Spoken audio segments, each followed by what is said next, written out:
sampai titik darah penghabisan. Mengapa tak satu pun seranganku mengenainya? Kalau begini Sirna sudah harapan untuk menang. Hei Nala, mana semangatmu yang menggebu-gebu? Teruslah terpancing emosi Nala. Rupanya kau tak setangguh apa yang ku dengar. Ternyata kau hanyalah sampah. Nala terdiam tak berkata apapun. Peluh menetes membasahi wajah dan tubuh Nala. Beberapa luka dan lebam di tubuhnya cukup memberikan bukti bahwa Nala memang mengalami banyak serangan telak yang membuatnya tak mampu berbuat banyak. Lawannya kali ini tidaklah mudah. Harus bagaimana ini? Sementara pasukanku semakin terdesak. Dewata Agung, apakah sudah sampai di sini perjuanganku? Belum selesai Nala menghela nafasnya tiba-tiba musuhnya sudah melancarkan sebuah pukulan. Meskipun mampu mengelak, namun gerakan Nala mulai melambat. Beberapa sendinya tak mampu digunakan untuk bergerak leluasa. Sementara itu para bayangkara dan telik sandi yang terdesak semakin kewalahan menghadapi serangan musuh yang tak henti-hentinya. Nala terdiam, tertunduk lesu, sedangkan musuhnya tak memberi kesempatan untuk menghela nafas meskipun sejenak. Serangan demi serangan dilancarkan dan semakin membuat Nala berada di ambang batas akhir. Matilah kau Nala, ingat baik-baik namaku ini. Aku adalah Kebo Sanigara yang akan menghasimu. Nala berusaha menghindari serangan tersebut. Namun nahas sebuah tendangan mendarat tepat di dadanya. Terhempaslah Nala ke tanah disertai erangan kesakitan yang luar biasa. Rupanya serangan tadi berhasil menghancurkan beberapa tulang rusuk Nala. Dengan terlatih, Nala berusaha bangkit sembari memegangi dadanya. Darah hitam mengucur dari mulut Nala, luka dalam yang cukup parah. Perhatikan baik-baik Nala, lihatlah sekelilingmu. Kematian mereka adalah dosa bagimu. Lemah dan tak berdaya itulah sejatinya dirimu. Nala terdiam tak berkata sepatah kata pun, sembari berusaha berdiri. Nala membuat sikap tapa brata kemudian Nala memejamkan matanya sejenak. Melihat hal itu, Kebo Sanigara berusaha untuk mencegah Nala melakukan serangan. Kebo Sanigara berlari dan melancarkan serangan secara brutal. Beberapa bayangkara sempat berusaha menghalau namun Kebo Sanigara terlalu tangguh bagi mereka.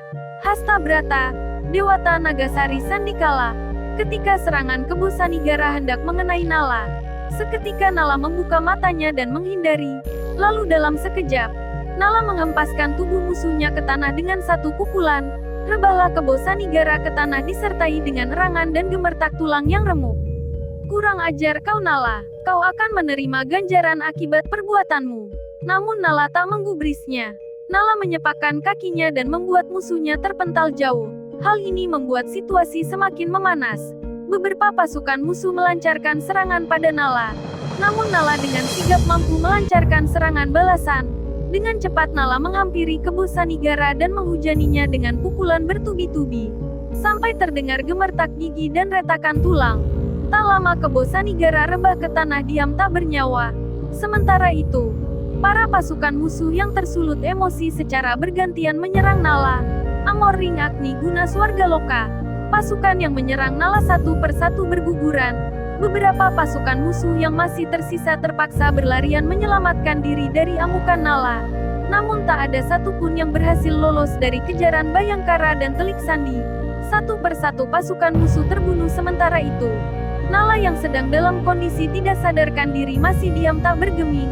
Aku merasakan sesuatu yang tidak biasa. Sepertinya Nala dalam bahaya.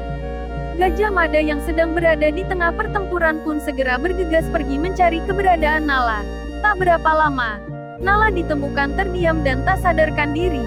Dengan cepat Gajah Mada mendekatinya dan memulihkan kesadaran Nala. Tak kusangka, kau mempelajari ilmu itu. Nala, kau memang seorang ksatria berbakat. Kini lebih baik segera kupulihkan dirimu. Gajah Mada lalu memindahkan Nala ke tempat yang aman. Sementara itu para Bayangkara dan Telik Sandi yang tersisa berjaga-jaga. Lalu dengan cepat, Gajah Mada mengatupkan kedua tangannya seraya berkata, Nala, kau masih jauh dari cukup untuk mempelajari ilmu Bairawa itu. Kini lebih baik pulihkan dirimu. Nala mulai tersadar dan dengan terbata-bata Nala berkata, Ampun Gusti Malwapati, apa yang telah terjadi pada diri hamba? Sepertinya dia melakukannya dalam keadaan tidak sadar. Beruntunglah, Dewata masih memberikan kesempatan untuk hidup. Lalu Gajah Mada menceritakan apa yang terjadi pada Nala. Sejenak Nala tertunduk lemas dan berkata, "Ampun Gusti Malwapati. Hamba tidak ada pilihan lain. Musuh hamba terlalu kuat dan hamba." Gajah Mada kemudian memotong perkataan Nala dan berkata, "Kau adalah seorang ksatria. Apapun pilihanmu pastilah kau punya alasan tersendiri.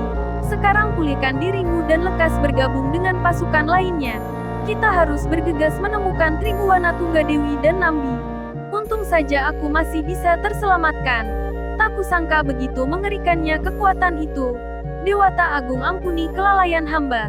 Gajah Mada kemudian mengumpulkan pasukan yang tersisa dan memecahnya dalam beberapa kelompok kecil, agar lebih mudah untuk melakukan pencarian. Sebuah pertempuran melelahkan dan syarat pengorbanan. Kali ini bukanlah lagi sebuah pertempuran yang mudah. Bahkan Bayangkara dan Telik Sandi pun berguguran.